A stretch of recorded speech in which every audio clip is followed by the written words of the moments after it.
Thank you for joining us on Black Investments Matter. I'm Antoine Anderson, and today is September 1st. Get ready to restart those payments for your student loans. What you need to know. Well, ever since the Supreme Court delivered that two-handed epic smackdown of both affirmative action as it relates to admissions on college campuses, as well as the Biden-Harris administration's attempt to kind of limit or eliminate student loan debt, since that was beaten back by conservative efforts in this country, the clock was ticking. And now, September 1st, that time is run out, and we are going to have to start paying these loans back. Now, what do you do in this situation where you now have the added pressures of paying back your student loans, no more forbearance, no more forgiveness? Whatever you owe, got to work it into all the other bills that you are paying way too much for.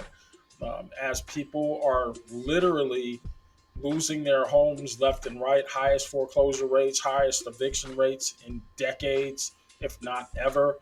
One more bill, I guess, isn't going to hurt. Right? Wrong. People are losing their ish right about now. There is no real justification why the fight to keep people out of debt was taken so personal by the conservative wing of this country, but I digress. Um, what are we going to do about it? The thing that we need to focus on here is that there is a plan called the SAVE Plan offered by the Biden Harris administration, and what it details is kind of interesting.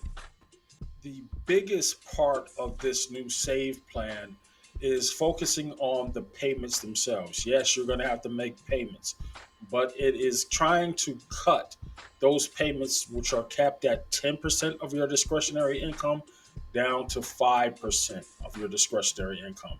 So, what are you asking? The general basic question: what is discretionary income? Well, let's take a look at how it's defined.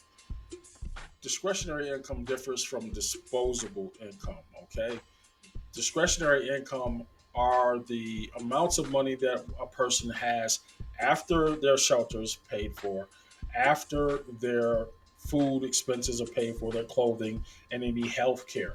Anything that's left over after those necessities is considered discretionary income, not disposable income, discretionary. What you have to use to survive with from month to month.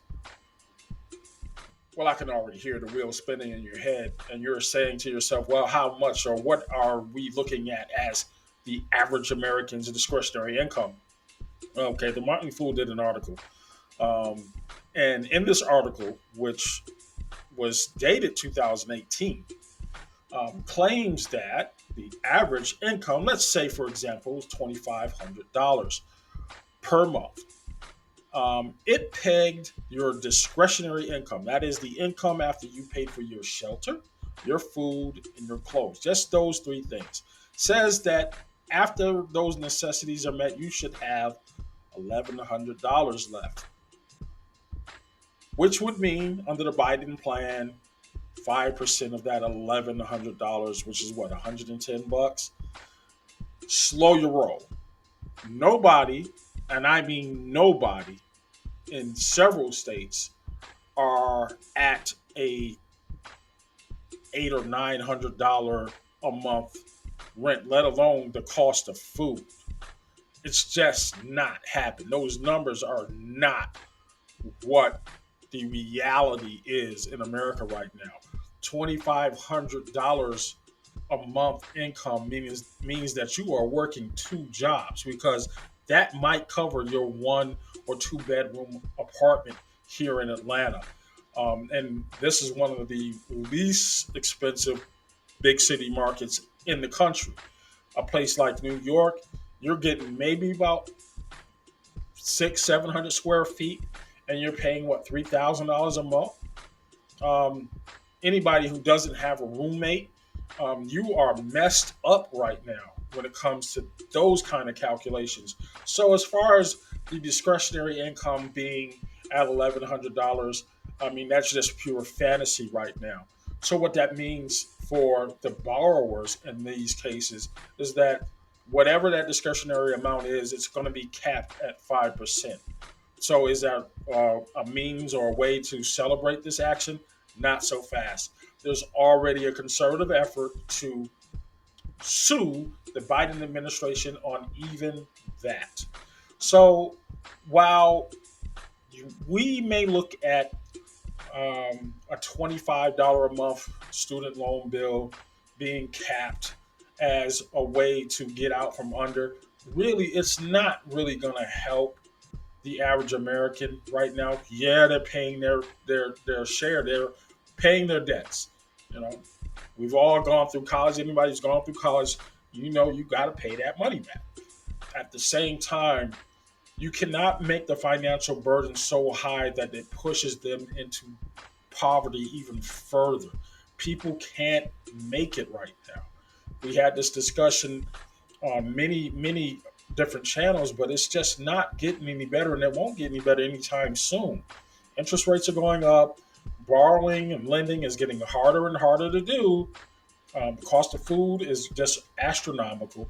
There is no win in this situation. So if you have a better plan than what the Biden administration is trying to do to at least limit the damage we're about to inflict on those borrowers, please bring it forward. I want to hear what you have to say.